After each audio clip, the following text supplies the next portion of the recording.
All right, so with that, we'll go ahead and welcome our coaches.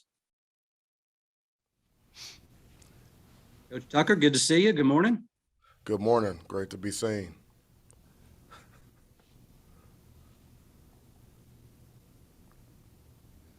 All right, let's see. Just waiting on. They hear me? Am I on? Yeah, we can hear you. All good. Okay. Coach, Good morning. Good morning, everybody. Great to be here today. Good to see you, Coach. Welcome. Thanks for being here. All right, so we'll go ahead and start with Coach Narduzzi. Coach, if you would, we'll just take a short opening statement and maybe just talk about how your bowl week experience has been in Atlanta this week and maybe how you would compare it to other experiences on bowl trips you've had in the past. Yeah, Matt, that's where I was going to start to begin with. I can't thank Gary Stokin and the entire staff. Hospitality people have been incredible here in Atlanta. I can't say enough about, the experience that our kids, our coaches, the families, all the children have had here in Atlanta. Again, and it starts with the hospitality, starts with the people. And again, Gary's built an incredible thing down here with everybody that he's around. Just have not run into any issues at all. It's just been spectacular. Our kids are safe down here COVID-wise. So when you rank it up there, it's a New Year's Six Bowl. It doesn't get much better than this. All right. Thanks for that, Coach. Coach Tucker, same question to you. How has your bowl week experience been so far, and how would you compare it to other bowl trips you've had? Oh, it's been great, and it's been the best. First of all, I want to thank everyone for being here this morning. We've had a great week here in Atlanta. I want to thank Gary Stokin and everyone here at the Chick-fil-A Peach Bowl for their incredible hospitality all week. Our players and staff have really enjoyed our time here. We've also been preparing all week for a great Pitt team. I want to congratulate Coach Narduzzi and his staff on winning the ACC and having an outstanding season. They are a great opponent, and we're really looking forward to playing those guys tomorrow night. For our program, it's a chance to win 11 games for only the sixth time in school history and win a New Year's Six Bowl for only the second time. I know a lot of Spartan fans will be traveling to the game, and we appreciate all of their support, and they've been very supportive all season long. This is a big stage and an opportunity to send our seniors out on a very positive note and also gain some momentum for next season. Our team is really excited to get on the field tomorrow night. All right. Thanks for that, Coach. And on behalf of Gary and the rest of our staff, for both coaches, I can certainly tell you that it's been truly our pleasure to host you guys this week. It's been fantastic. Both of your staffs have been incredible to work with, some of the very best we've ever had. We appreciate you guys. I'm glad you're having a great time, and we look forward to a great ball game tomorrow. All right, with that, we will go ahead and get into questions. And as usual, leading off, we'll go to our rock, Jonathan Shop. Go ahead, Jonathan. Hey guys, a question for both coaches. Obviously, we're down here in the host city of the sport. The College Football Hall of Fame is right around the corner. Y'all have spent some time there, been around players and coaches that are in there, some guys like Greg Jones that'll probably be considered very soon. But what about Coach D'Antonio? What do you make of his candidacy to one day be a part of the College Football Hall of Fame? And what stands out most in your mind of the attributes he brought to the sport that would give him consideration? Go ahead, Pat. Thanks, Mel. Mark obviously is a great friend, and I know a great friend, with Mel as well because they work together. But to me, the job that Mark D'Antonio did at Michigan State when we first got there, the culture was different, and he came in there and took over a program. We came in there and took over a program and built it up to where Mel took it over and has done an outstanding job as well. So. The games he's won there, bringing them to the playoffs, Rose Bowl victory, Cotton Bowl victory, my last game there, watching the build there was incredible. And, that to me is what it's all about. And he did it the right way. He didn't do it the wrong way. He did it with integrity. He did it with character. The kids loved him. They still love him to this day. And I think that's the most important thing is how he did it, not what he did. All right, Coach Tucker. Yes, certainly Coach D'Antonio should get strong consideration to be in the Hall of Fame. He's done a tremendous job his entire career, and especially here as a head coach at Michigan State. He's won a lot of football games, and like Pat said, he's done it the right way. He's beloved by all Spartans in this country and throughout the world. A tremendous person. He's got a great family, and it was an honor and a pleasure to work with him for the 5 of my 25 years in coaching. All right, we'll take our next question from Chris Solari. Go ahead, Chris.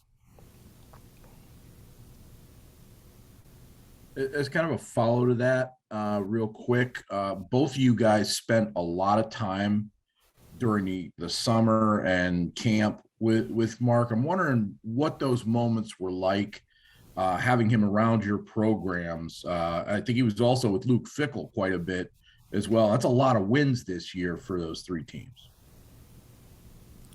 Yeah, I'll let well, you start. yeah, thanks, Pat. Yeah, so having Coach D around is a pleasure. He and I go way back, all the way to 1997, and so he's a friend. He's a friend first, and then a colleague, and then also a lifelong Spartan. So every moment that I'm able to spend with him, I truly cherish those times. You know, Coach same Narduzzi? thing. I mean, Mark has been a incredible, friend. He came down for spring ball, came down for fall camp. Actually came down with Jim Bowman as well, who's a dear friend as well, and got a chance to go out and share with him some of the good Italian food in Pittsburgh. So that's part of it, and he just shares his knowledge and shares what he sees on the field, and coaches, players, just kind of an evaluation of what you're doing. So it's great to get him for practice. Thanks, Coach. We'll go next to Matt Wenzel. Go ahead, Matt. The question was for Mel. We heard from a couple guys yesterday about kind of a message or a speech, whatever you want to call it, that Peyton Thorne delivered the other day about the significance of this game. I was just wondering if you speak to what you've seen from your guys and the significance of the game to, like you mentioned earlier, to get to 11 wins and what it means for the program and to close out a year that, quite frankly, very few, if anybody outside the program did from you guys coming in. Yeah, our team has been very focused. Our staff has done a tremendous job in preparation. I've been really impressed with how they've embraced this opportunity, how they've kept the main thing, which is preparing for the game, but also how they've enjoyed the Chick-fil-A Peach Bowl and all of the activities and all of the hospitality. They've showed a level of maturity, and our leaders have really stepped up, and so it's been a great experience.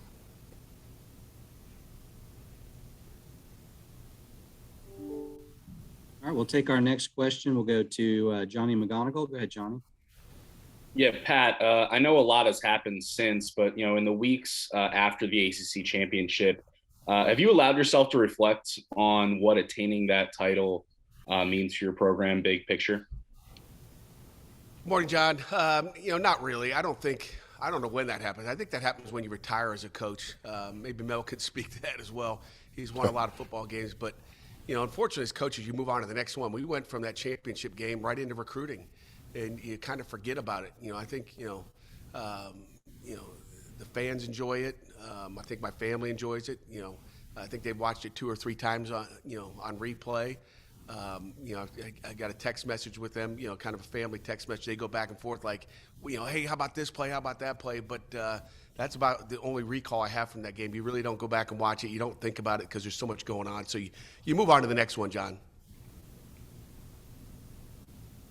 All right, we'll go next to Jerry DiPiola. Go ahead, Jerry.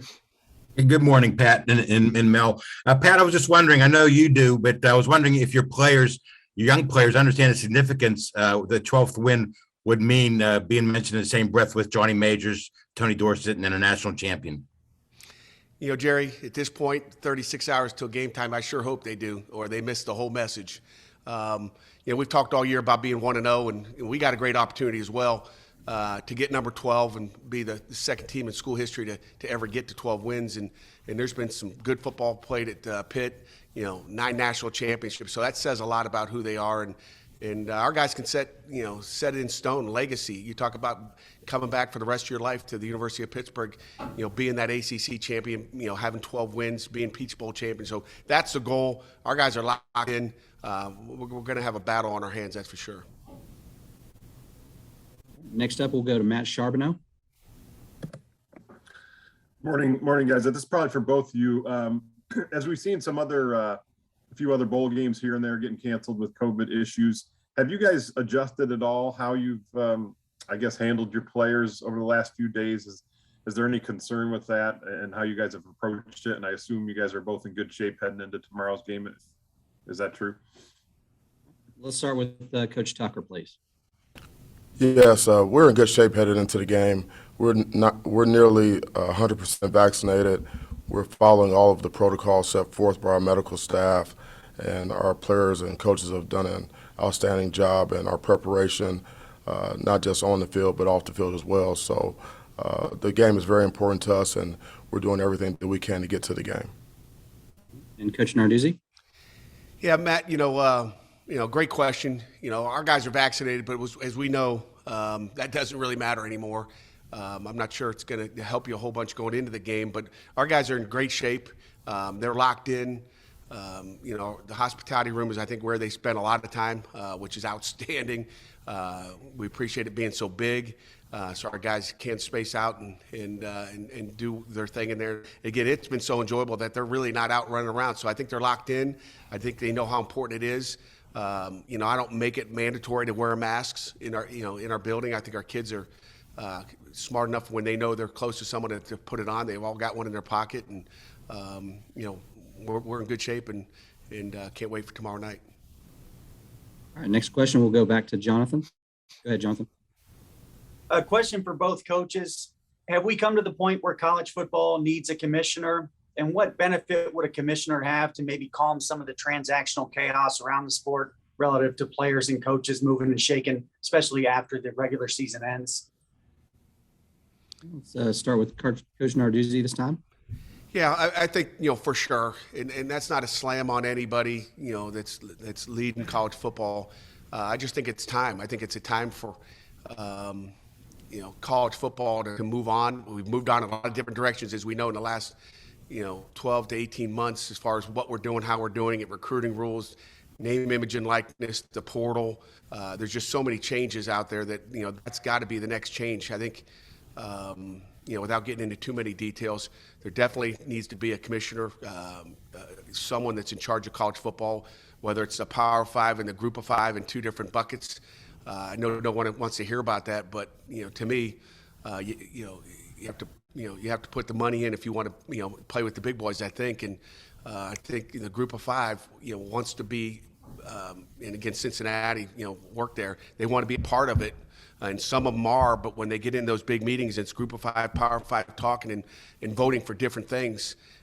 They all have different things in mind, and I think until we get that straightened out, I think there's a big difference between what Group of Five wants to do and the Power Five want to do as far as just the rules and regulations. And I don't think we get to a 12-team playoff until that gets organized as well. Coach Tucker, your thoughts, please. Yeah, I don't have an opinion on it at this point.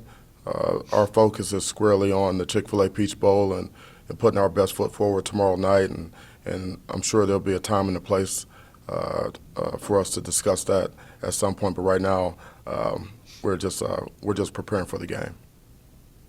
All right, we'll take our next question back to Chris Solari.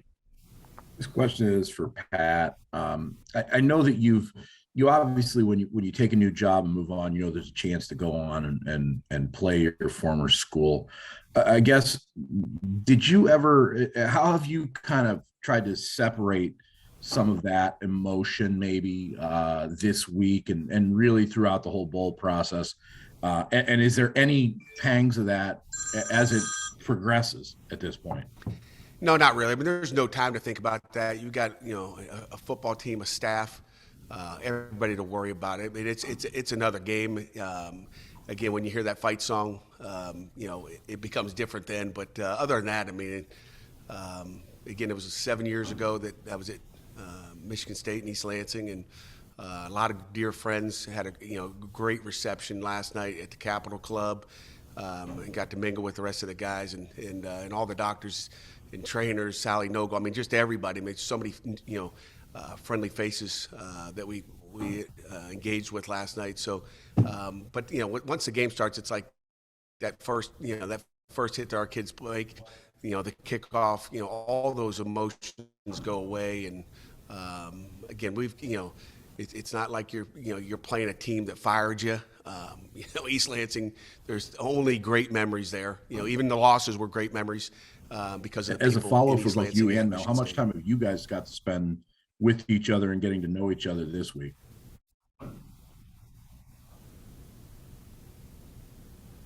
Well, like Pat said, we were together last night, and we had a great dinner, and it was a great time of fellowship for not only Pat and I, but for our staffs as well and our support staffs. And so, the Chick-fil-A Peach Bowl has done an outstanding job with all of the activities and the itineraries. But last night was really a special time because at the end of the day, we're all in it for the same reason. We're in it for our young people and to do the best we can to help them in their football careers and also their careers beyond football. And so we're cut from the same cloth, and it's always good to break bread and fellowship with the other team. Coach Narduzzi, your thoughts?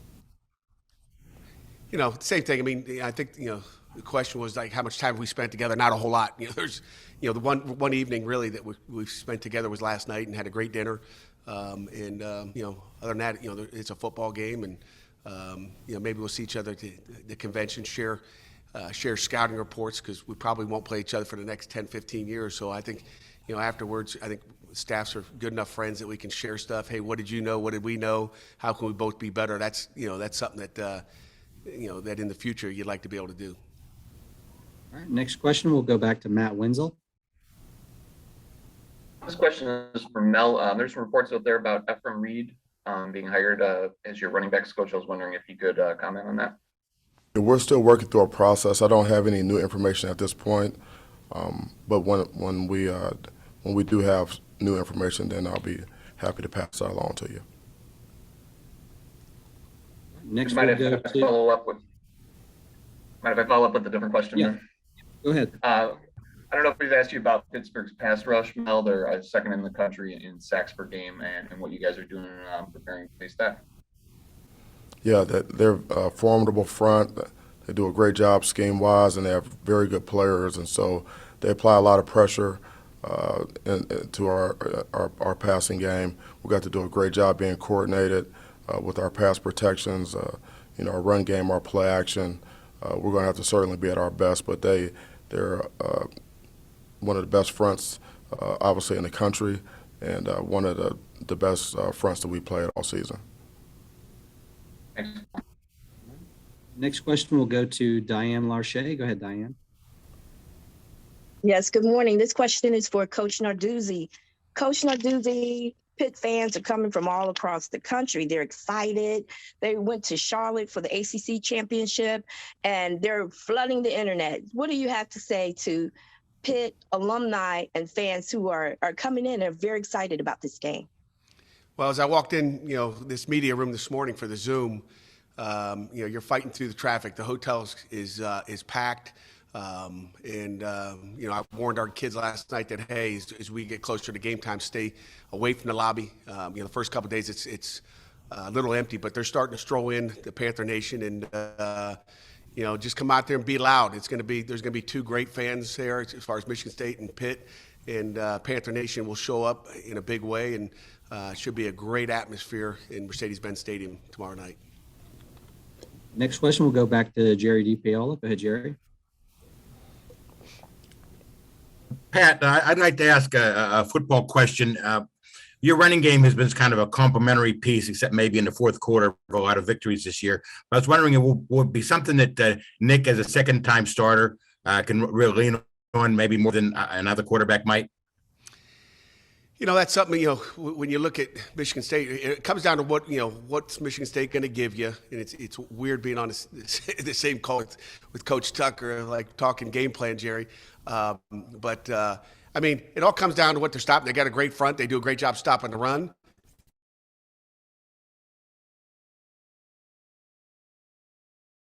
And Nick. the Freudian slip there, and Nick Patty and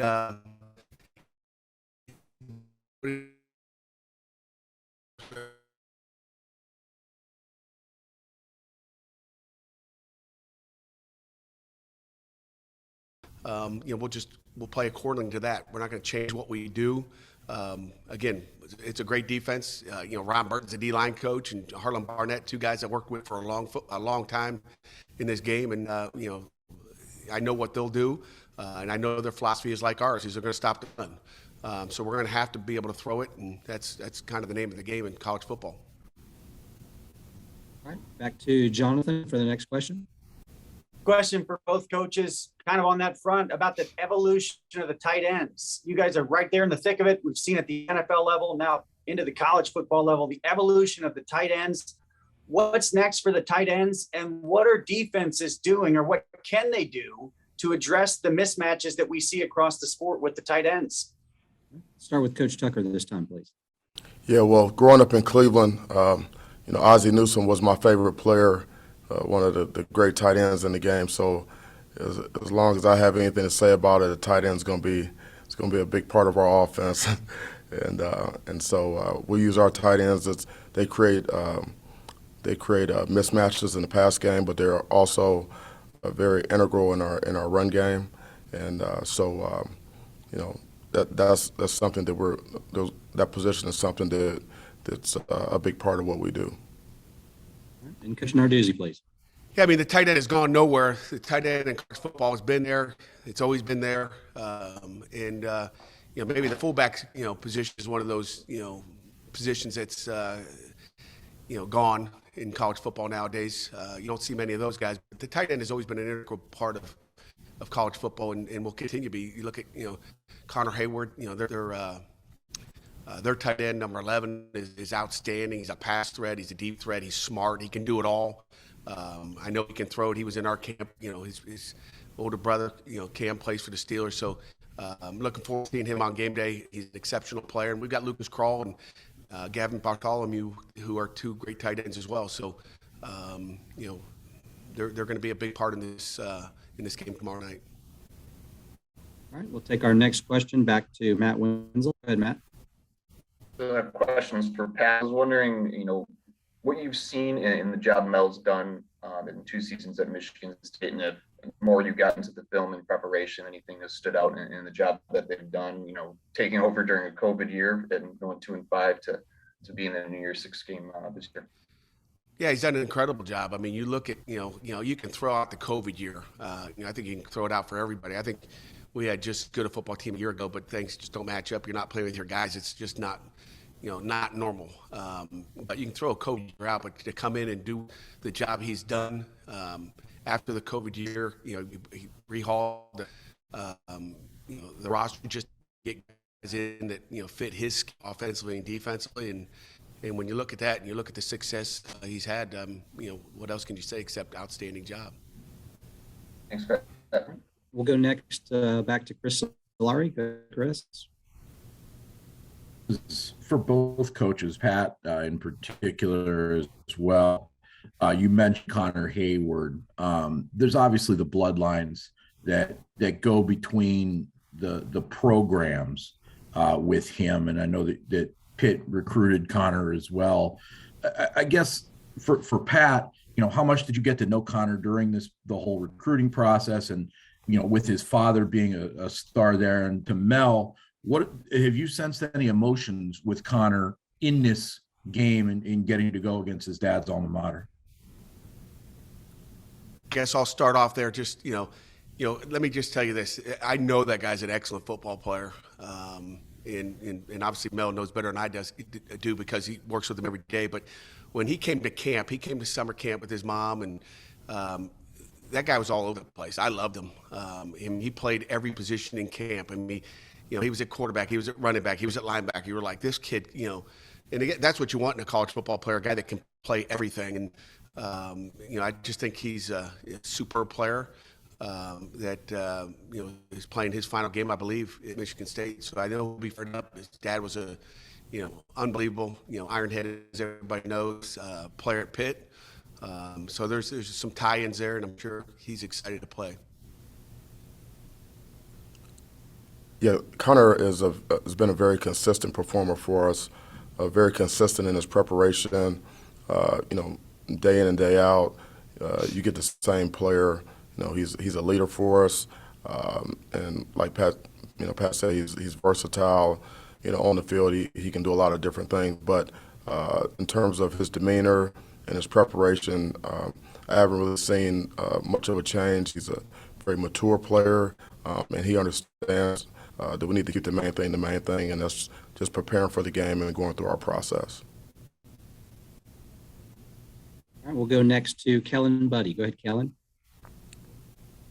Hey Mel, I know the majority of your focus is on the game, but have you ever this week have you thought about kind of your short history here in Georgia and how much it means to being back in a place that you know is part of your history as a coach?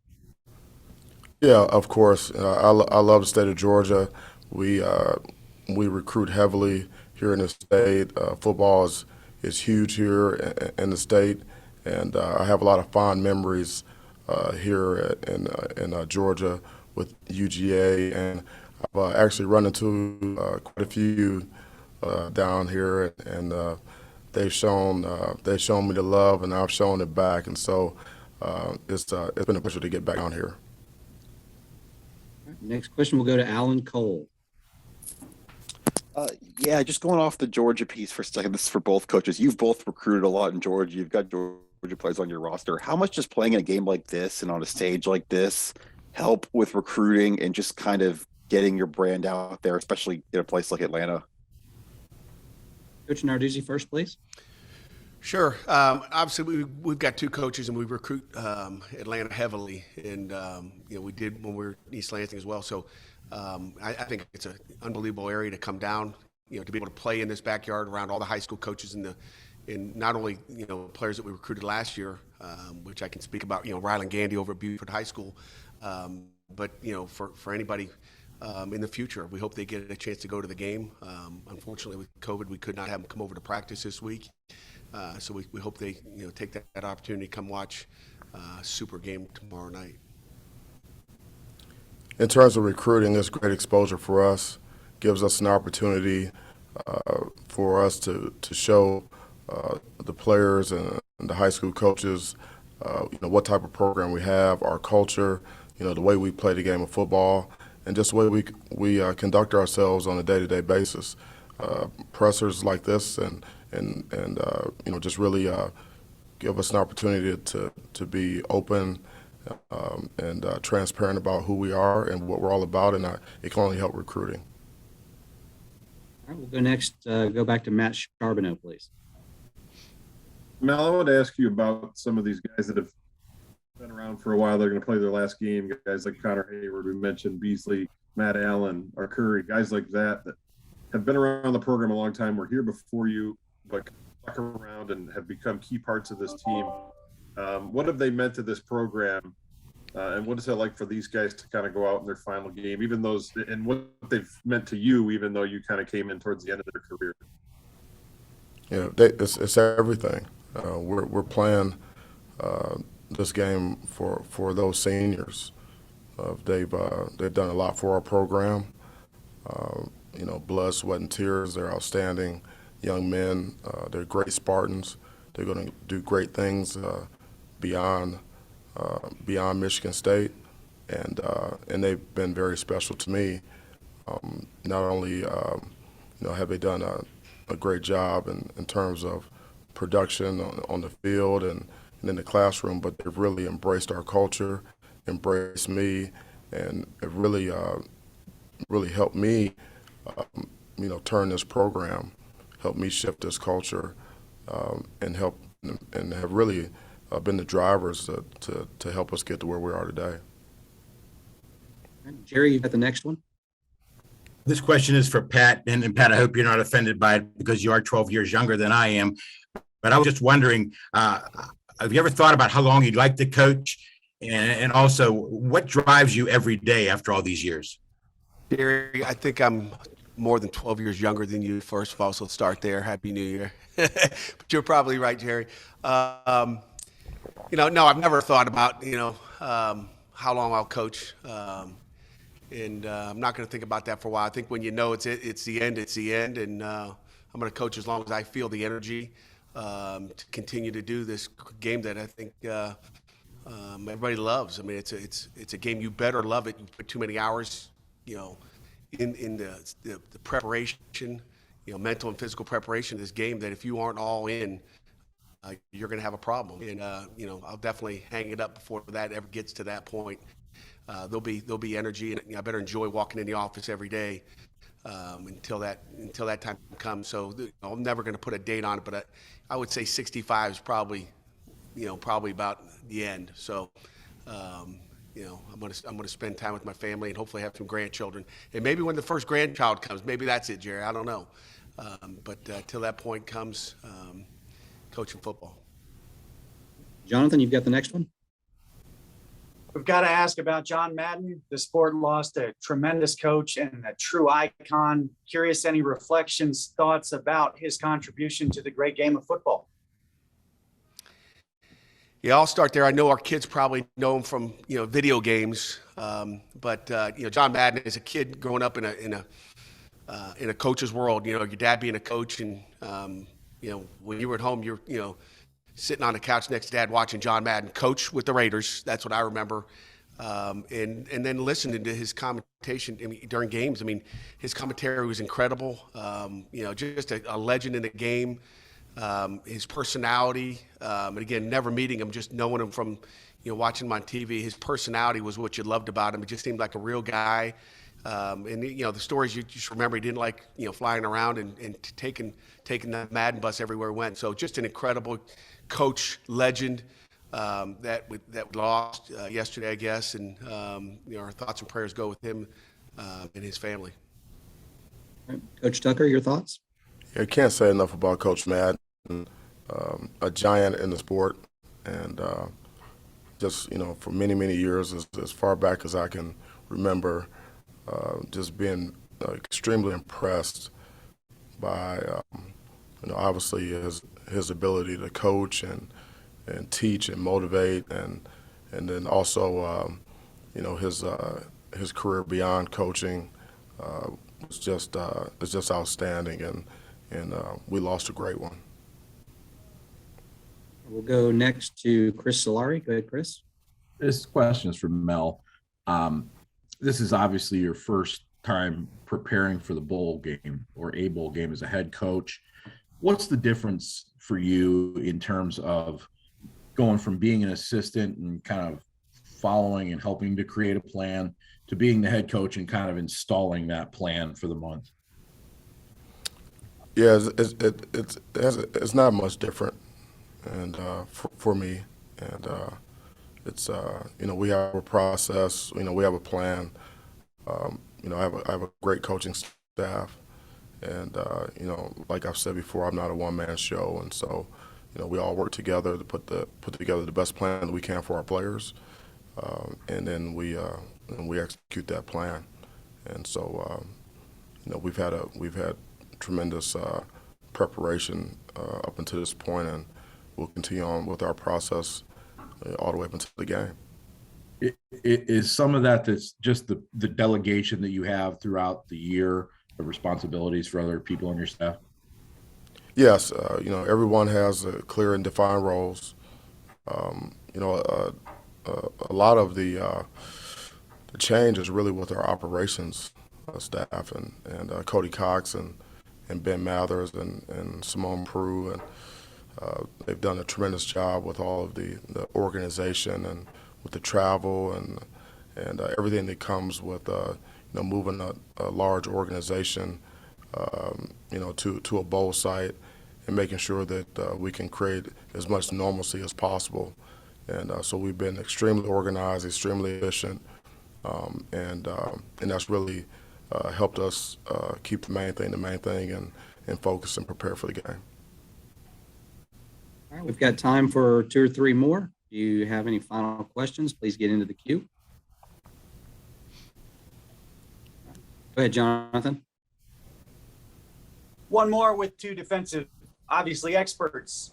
What are some of the keys for both coaches absolute keys to defensive line play? What are some of the fundamentals that separate an average defensive line from some of those guys who have played very well for you and gone on to the next level?